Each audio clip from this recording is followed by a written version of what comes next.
The first time I saw the survey flags cutting across my pasture, I thought it was a mistake. By sunset, heavy equipment was parked along my fence line, and a bright desist orange from any notice was further stapled to construction my on this gate with the pathway. HOA's You logo can't just stamped stop us. across We the have top. rights. They hadn't called. Ma'am, this They is a hadn't legal asked. order.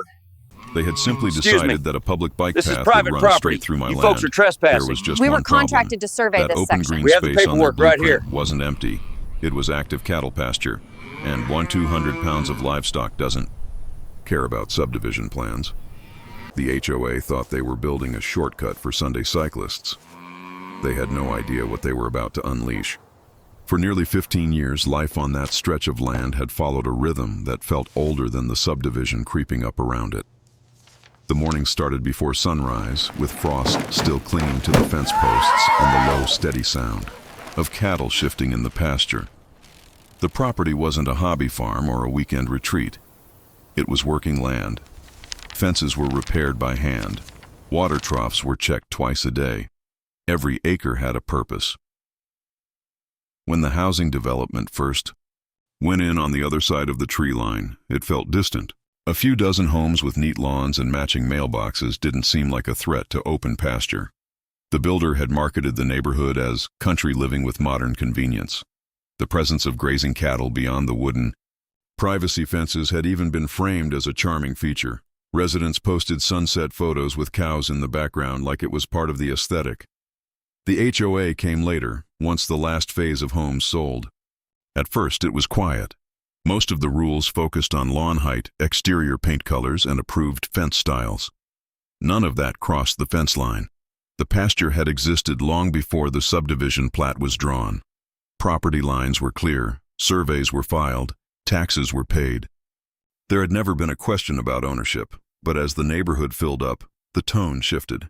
New families arrived with strollers and expensive road bikes strapped to SUVs. Weekends brought more foot traffic along the edge of the pasture. People would stop by the fence to watch the cattle, sometimes tossing handfuls of grass over, without understanding how carefully those animals' diets were managed. A few residents started asking whether there were plans for a walking trail. Others complained about the smell during the hotter months, as if livestock came with an off switch. Then the emails from the HOA board began. They were polite at first. Community enhancement proposals, beautification initiatives, discussions about shared green space opportunities. The language was always soft, always framed as progress. A better neighborhood, higher property values, improved lifestyle, amenities. There was never a direct request to use the pasture, not openly. Still, something about the way board members lingered at the fence during community events felt different. They asked casual questions about acreage, about unused portions of the field near the back tree line. They referenced old county maps. They talked about connectivity between phases of the subdivision, about giving residents safe routes that didn't require walking along the main road. It was easy to dismiss at first. After all, the pasture wasn't part of their development. It wasn't HOA-managed land. It had its own deed, its own legal description, and decades of agricultural history attached to it. The idea that anyone would mistake it for future community space seemed absurd. But subtle changes kept happening. Small wooden stakes appeared near the far corner one week, gone the next. A folded flyer about a proposed bike path circulated. In neighborhood mailboxes, a conceptual drawing that showed a neat, winding trail cutting through a green field that looked suspiciously familiar. The illustration didn't label the property owner. It simply shaded the area in soft pastel and marked it as proposed extension. When questions were raised at a board meeting, the response was vague. Nothing had been approved, they said. It was just a discussion, just exploring options. Meanwhile, the cattle continued their routine, unaware that their grazing patterns were being sketched over in digital planning software. The tension wasn't explosive yet. It was quiet. The kind that builds beneath the surface while everyone pretends nothing is happening. Neighbors still waved from across the fence. The HOA newsletters still arrived with friendly reminders about trash bin placement and holiday decorations, but the glances lasted longer. Conversations stopped when approached. And the phrase community land use started appearing more frequently in official updates. The pasture had always been a boundary, physical and symbolic. On one side, manicured lawns and uniform rooftops. On the other, open land that answered to seasons, not committees. It was only a matter of time before someone decided that boundary was negotiable. The first official sign that this wasn't just talk came in the form of a certified letter. It arrived on a Tuesday afternoon, tucked between feed invoices and a livestock supply catalog. The return address carried the HOA's name in bold print, as if it were a government agency instead of a volunteer board elected by people who had moved in less than 5 years ago. Inside was a notice of community development approval. According to the letter, the association had voted to proceed with a recreational bike path that would utilize underdeveloped green space adjacent to Phase 3. Underdeveloped green space. The legal description attached to the notice matched the back third of the pasture. At first, it felt surreal. The letter spoke in confident, polished language about easements and access corridors. It referenced county cooperation. It implied that the project had already cleared every necessary hurdle. What it didn't include was a signature from the property owner. There was no purchase agreement, no negotiated easement, no compensation, just a declaration. Within days, thin wooden stakes appeared along the fence line again, this time deeper, into the field. Small neon flags marked a gentle curve that cut directly through a grazing area used almost year-round. The placement wasn't accidental. It bypassed the more open, unused strip near the road and instead carved a path straight through the heart of the pasture. The first call to the HOA office led nowhere. The board president insisted it was a misunderstanding. The land, she said, was shown on older development maps as a future recreational reserve. There was mention of a shared use agreement drafted decades earlier when the original developer still owned everything, except the pasture had never been part of that sale. County records confirmed it. The deed predated the subdivision by nearly 30 years. Property taxes had been paid without interruption. There was no recorded easement granting public access, no shared use clause. The board's tone shifted after that. The next letter was less polite. It accused the property owner of obstructing a community improvement project. It claimed that fencing adjustments would be required to align with updated neighborhood infrastructure. A deadline was attached. Non-compliance, the letter warned, could result in fines. Fines. The absurdity might have been laughable if it hadn't been so aggressive. The HOA didn't govern the pasture. The land wasn't subject to their bylaws. Yet invoices began appearing anyway. Daily penalty assessments for failure to accommodate approved development. Neighbors began to treat the situation differently. 2. Some avoided eye contact. Others approached with cautious optimism, as if the path were already inevitable. A few expressed excitement about finally having a safe place for their kids to ride bikes. They spoke as though the pasture were empty land waiting to be improved, not a working agricultural space supporting livestock that weighed as much as a small car. Then the equipment arrived. It wasn't a full construction crew at first. Just a pickup truck and 2 men unloading surveying tools. They stepped over the fence without permission, walking through grazing cattle as if they were strolling across a park lawn. The herd grew restless, bunching near the water trough. One animal kicked up dust, unsettled by the intrusion. When confronted, the workers claimed they had authorization from the HOA. They produced photocopies of development renderings and a memo referencing community access approval. None of it carried legal weight over privately owned land. Still, they continued marking lines. That night, floodlights from the subdivision glowed against the fence line longer than usual. Word had spread. Social media groups buzzed with updates about the upcoming bike trail.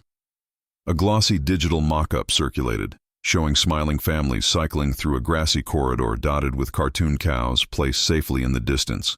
Decorative, not real. The narrative had already been written without consent. The following week brought escalation. A third certified letter accused the property owner of maintaining unsafe livestock conditions adjacent to a designated recreational area.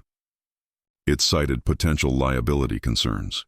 It implied that failure to relocate cattle away from the planned trail could result in legal action for endangering residents. The trail did not yet exist, yet the language treated it as established fact. The pressure wasn't just bureaucratic anymore. It felt coordinated. Board members began appearing near the fence more frequently, taking photos.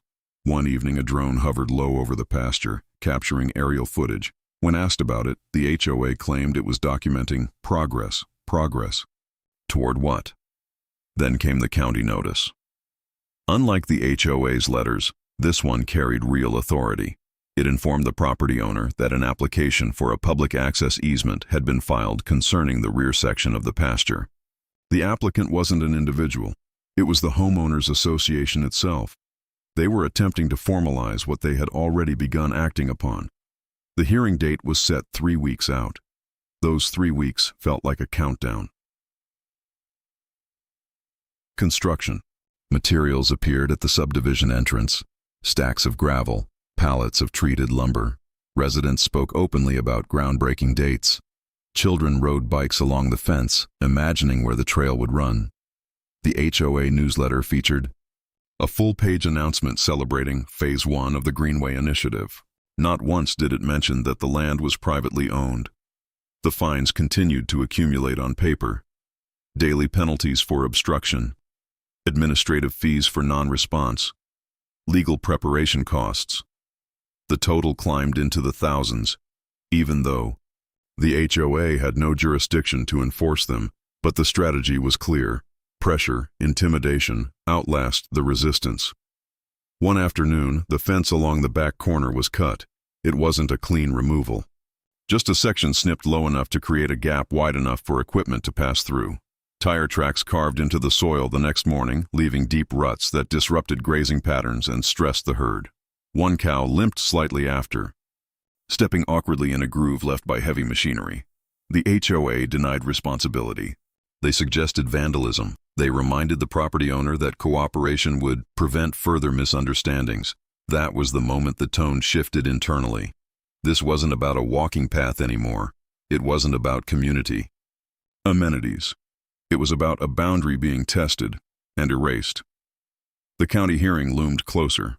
Legal consultations confirmed what had already been suspected.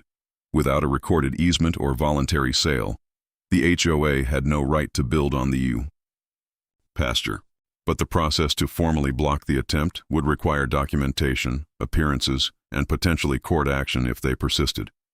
Meanwhile, the subdivision acted as though approval were inevitable.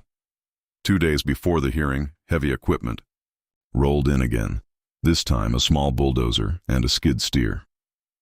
They positioned near the cut fence line, engines idling.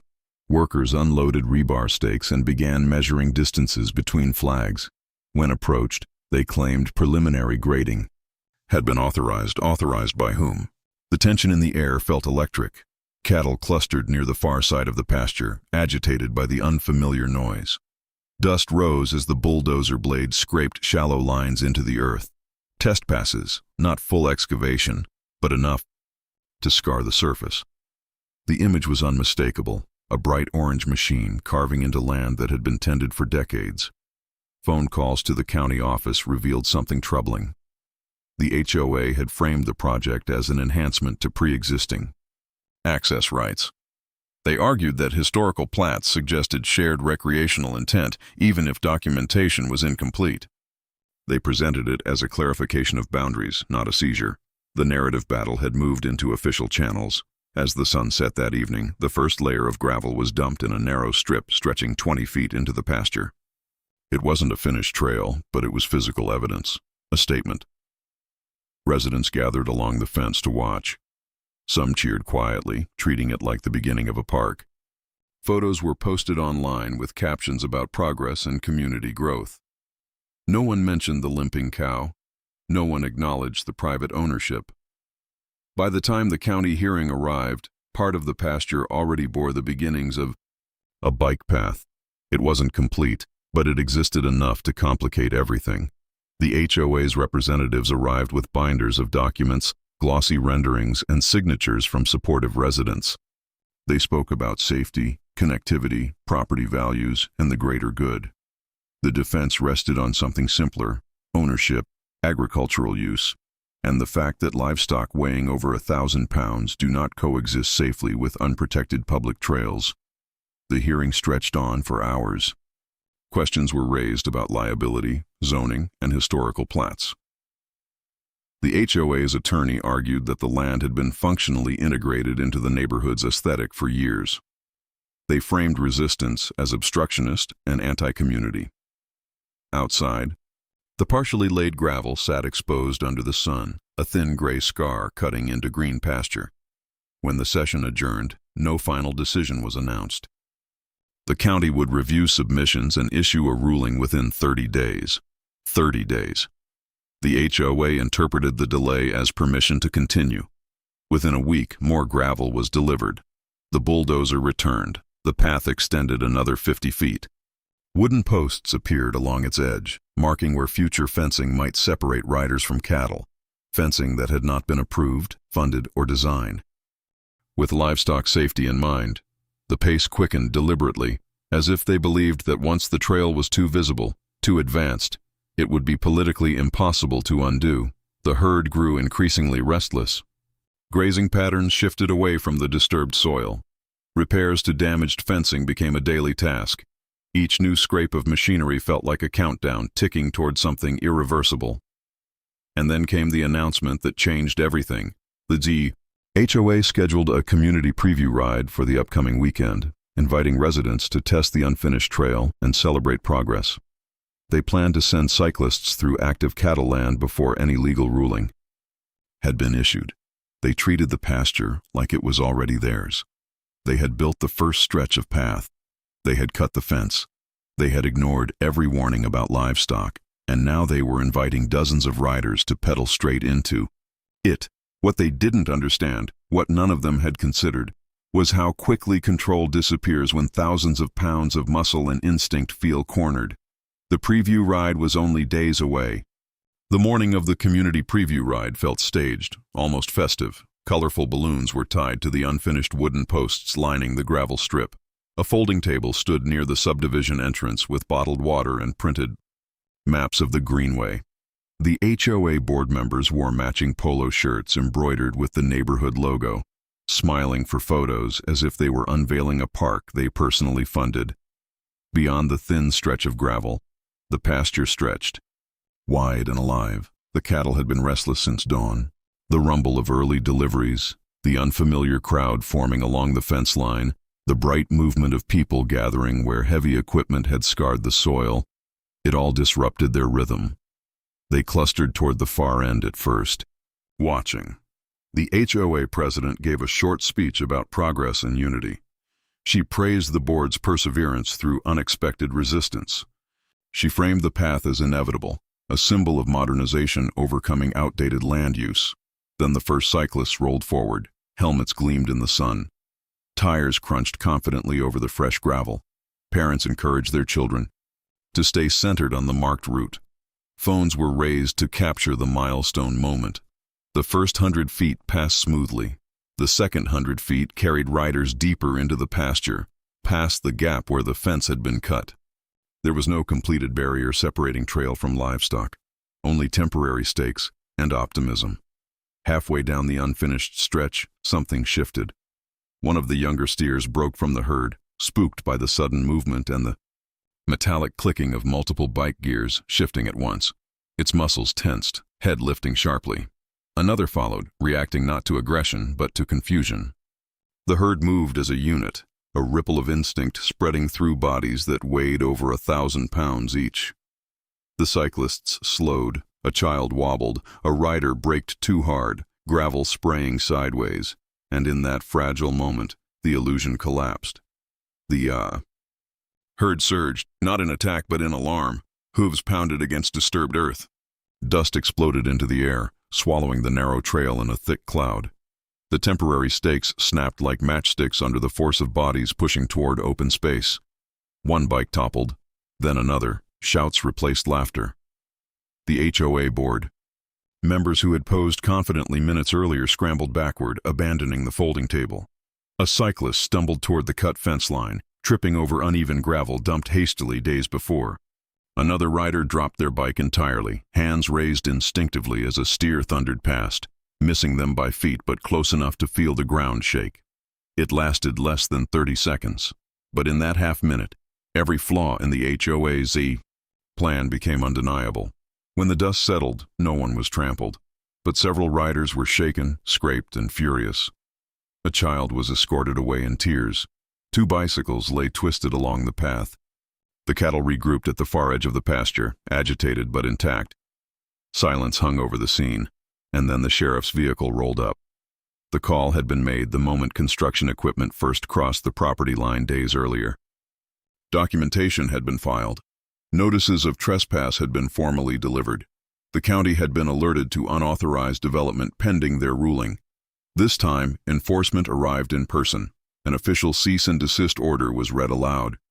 Near the very gravel strip the HOA had celebrated, the partially constructed path was declared unauthorized development on private agricultural land. The pending easement application did not grant interim building rights. Every inch of gravel laid beyond the legal boundary constituted trespass and property damage. The board president tried to argue. She referenced community benefit. She gestured toward the support of residents gathered nearby. The deputy interrupted with something colder than frustration, clarity. Private property rights did not dissolve because a committee voted otherwise. Failure to remove equipment and halt all activity immediately would result in citations and potential criminal charges. The same neighbors who had applauded minutes earlier now watched in uneasy silence as the narrative flipped. Phones were still recording, but this time not for celebration. Images of snapped stakes, discarded bikes, and uniformed deputies standing beside unsettled cattle spread through neighborhood group chats within minutes. The HOA's authority, once projected as absolute, looked fragile against the weight of state law and 4,000 pounds of startled livestock. By afternoon, the construction crew was gone. The folding table had been packed away, and the unfinished bike path, carved so confidently into the pasture, sat exposed as evidence of overreach. But the most devastating blow hadn't even landed yet, because as the dust settled over the trampled gravel, a county official delivered one final update, quietly but unmistakably clear. The easement request was not only under review, it was being recommended for formal denial. The HOA had gambled on inevitability. Instead, they had built their humiliation in full public view, and now, with the entire community watching, the real consequences were about to begin. The official county decision arrived 11 days later.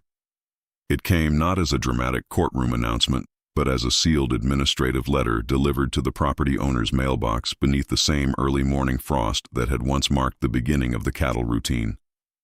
The envelope was heavier than it looked. Inside was the ruling that would define the future of the pasture. The county had rejected the HOA's easement application. The decision was written in careful legal language, but the meaning was unmistakable. The subdivision had failed to provide historical documentation proving public or shared access rights. There was no recorded easement, no purchase agreement, no developer covenant granting recreational use of the agricultural land. The attempted development of the bike path was declared unauthorized construction. The HOA was ordered to remove all installed materials from the pasture within 14 days. This included gravel deposits, wooden markers, construction debris, and any structural components associated with the trail project. Failure to comply would trigger enforcement action by the county itself. The letter also contained a separate clause that sent a shockwave through the neighborhood when it became public. The HOA would be financially responsible for restoration of the damaged agricultural land. That meant repairing soil compaction caused by machinery, removing displaced gravel, and compensating for any documented livestock disturbance or property degradation resulting from construction activity. The community preview ride, once framed as celebration, was referenced in the ruling as evidence of negligent risk exposure to the public. The legal language was dry, but the impact was devastating. Within hours, the neighborhood social media group exploded into arguments. Some residents blamed the board for overreach. Others insisted the pasture should have been shared for community benefit. A few defended the project as a victim of outdated rural property expectations. But the tone was different now. Before the ruling, discussion centered on progress and convenience. After the ruling, it centered on responsibility and cost, because the financial numbers began circulating. Surveyor consultation fees, construction equipment rental, gravel delivery, administrative preparation costs, legal defense expenses. estimated restoration damages. The total exceeded what many residents had expected the HOA to ever spend in a decade. The board called an emergency meeting. It was held inside the community clubhouse, a building that suddenly felt much smaller under the weight of angered homeowners and uneasy silence. The HOA president spoke first, attempting to frame the situation as an unfortunate setback in an otherwise positive community initiative. She argued that the intent had always been improvement. She emphasized that no harm had been intended. But one resident stood up during public comment and asked the question that would echo through every future discussion about the event. Intent, he said, does not erase trespass. The meeting deteriorated quickly after that. Homeowners demanded financial transparency. They wanted to know how the project had been approved without verified property rights. They wanted to see the legal opinions that supposedly supported construction. They wanted to know why equipment had crossed the fence line before the county issued permission. The board had no satisfying answer, because the truth, which slowly emerged through minutes, emails, and testimony from former committee members, was more uncomfortable than anyone expected. The bike path project had been driven by a small group within the HOA leadership who believed that public pressure would eventually force the landowner to sell or grant access. It was a strategy based not on law, but on social expectation. Build the path. Make it visible. Make it popular. Make resistance politically expensive.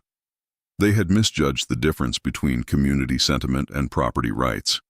The property owner never attended the HOA meeting. Not out of arrogance, but because the battle had already moved beyond personal confrontation. Instead, legal counsel handled communication regarding restoration deadlines and damage assessment protocols. The next 2 weeks were spent removing the trail.